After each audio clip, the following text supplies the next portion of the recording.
Edward Douglas White was born on November 3, 1845, in a family plantation in Thibodaux, Louisiana. He was a son of a sugar planter and a lawyer, which probably gave him an idea of what he wanted to do. He had a mother and four other siblings, and they were financially stable due to the plantation farm they had. He attended Georgetown University during the Civil War and then was a part of the Confederate Army as soon as he came back from college. He later went to graduate school in New Orleans to study law, and he finally passed the board exam to study law. White was eventually appointed to fill a vacant spot in the U.S. Supreme Court, but he did not want to accept this offer because he wanted to decrease tariffs on sugar. He discussed this matter with President Cleveland, where he was loyal and impressed by him, where he nominated a position to the U.S. Supreme Court by 1894. After serving 27 years as a Supreme Court, he was appointed by President William Howard Taft in the year of 1910. As the transition began, he started off by one of his well-known case, Standard Oil Company versus the United States. This was where they had decided to break up the Standard Oil monopoly due to the violation of the Sherman Antitrust Act, making the court closing the company. As a result of this case, the court ordered the monopoly to break in multiple independent companies that were spread across the country and around the world instead of one huge company. The beginning of the oil industry began 30 years before the case, meaning that the business boomed quickly.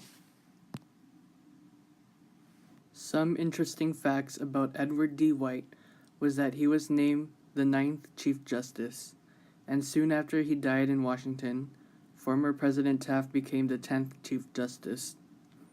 He also supported the fight against the Grandfather Clause during the Civil War. He also supported the national draft when entering World War I. And he also refused to retire when suffering minor illnesses. Hey guys, so I'll be talking about the Miranda versus Arizona case. I'm pretty sure you guys already know what the Miranda rights are, but I will be explaining the reasons behind its creation. It all started in March 16th, 1963, when this dude named Ernesto Miranda was accused of kidnapping and rape. So after Miranda was arrested and questioned by the police for nearly 2 hours, he provided a written confession. However, Miranda did not have an attorney present during the interrogation, but was still convicted of these crimes. He was also sentenced to about 30 years in prison because the jury had found him guilty.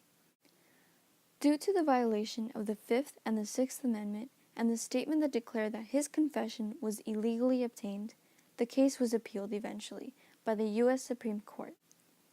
The petitioner, which in this case was Miranda, stated that his Fifth Amendment was violated because his confession had caused him to incriminate himself. He also stated that his Sixth Amendment was violated due to the fact that he was unaware that he had the right to an attorney present.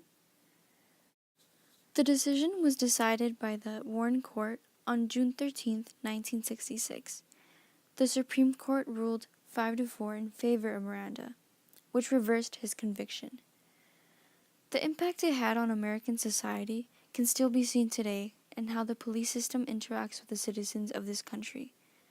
If a person was arrested, he or she would not be allowed in court unless asked to remain silent and have the right to an attorney.